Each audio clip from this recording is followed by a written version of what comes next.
बिस्मिल्लाहिर्रहमानिर्रहीम नहमदुहु व नसल्ली अला रसूल करीम। मोहतरम अज़ीज़ और दोस्तों, ये रमज़ान मुबारक का महीना चल रहा है और इसमें हर इबादत का सवाब 70 गुना बढ़ा दिया जाता है। मैं आपको नमाज के मुतालिक आपके सामने कुछ अर्ज़ करूँगा। कलमा तौहीद ला इलाहा इल्लल्लाह मुहम्मदुर रसूलुल्लाह पढ़ने के बाद जो इबादत हम पर फ़र्ज़ होती है वो नमाज है।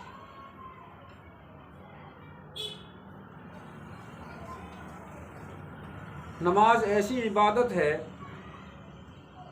कि अल्लाह तबारक व तआला ने कलमा तौहीद पढ़ने के बाद में सबसे पहले यही नमाज फ़र्ज़ फरमाई।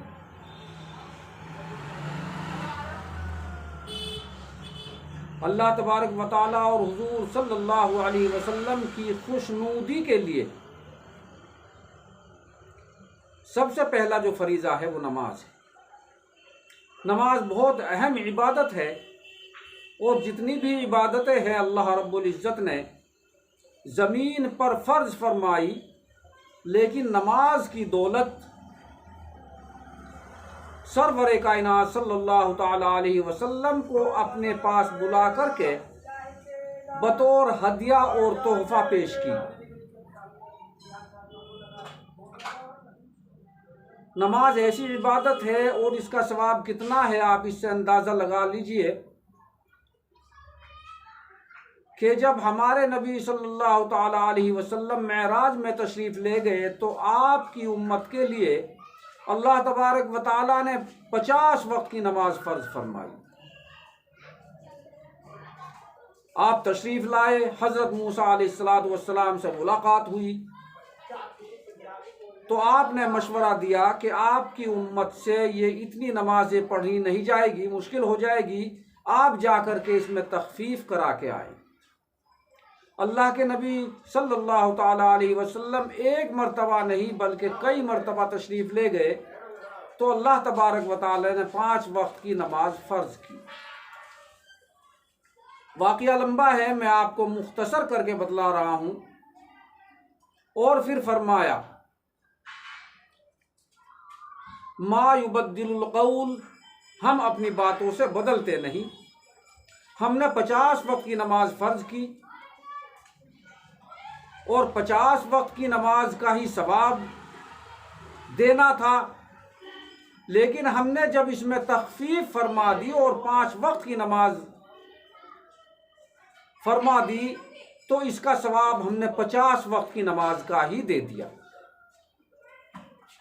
तो अल्लाह ताला ने फरमाया कि महबूब, आपकी उम्मत 1 वक्त की नमाज पढ़ेगी और 50 वक्त की नमाज का सवाब उसको दे दिया जाएगा। प्यारे अज़ीज़ और दोस्तों, इससे मालूम होता है कि नमाज कितनी ऊंची इबादत है। 1 वक्त की नमाज पढ़ी जाती है, 50 वक्त की नमाज का सवाब दिया जाता है और रमज़ान के महीने में एक इबादत का सवाब 70 गुना बढ़ जाता है। तो फ़र्ज़ नमाज का सवाब आम दिनों में 50 के बराबर मिलता है, तो रमज़ान मुबारक के महीने में किस कदर सवाब का अंबार लगा होगा।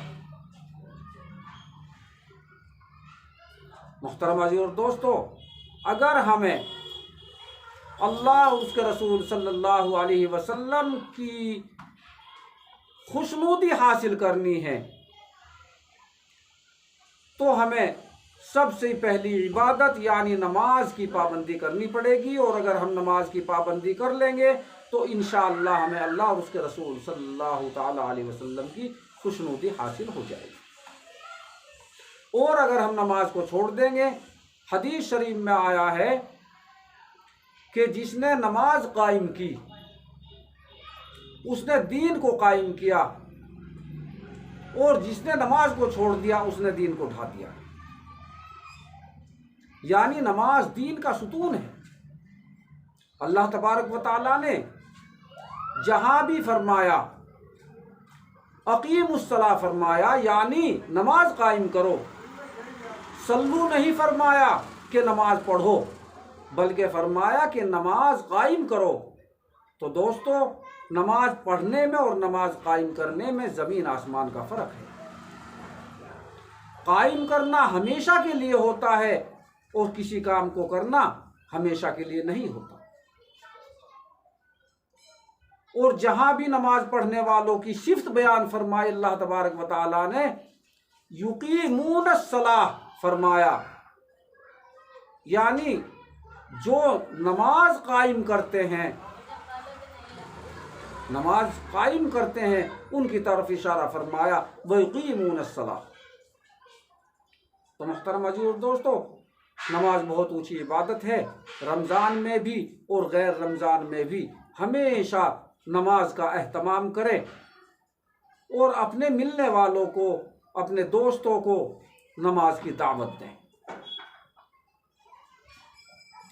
प्यारे अजीज़ों, वमन अहसन क़ौलन मिम्मन दआ इलल्लाहि व अमिल सालिहन व क़ाल इन्ननी मिनल मुस्लिमीन। अल्लाह तबारक व तआला फरमाता है कि उससे बेहतर बात किसकी हो सकती है जो लोगों को अल्लाह की तरफ बुलाए और नेक अमाल करे और कहे कि मैं मोमिनों में से हूँ। तो मुहतरम अज़ीज़ दोस्तों, सबसे ऊंचा काम अल्लाह की तरफ अल्लाह के बंदों को बुलाना है। तो मुहतरम अज़ीज़ दोस्तों, दुआ कीजिए जो मैंने आपके सामने ये चंद बातें अर्ज़ की, अल्लाह तबारक व तआला मुझे भी और आपको भी इस पर अमल करने की तौफ़ीक़ अता फ़रमाए। व आखिर दावाना अल्हम्दुलिल्लाह।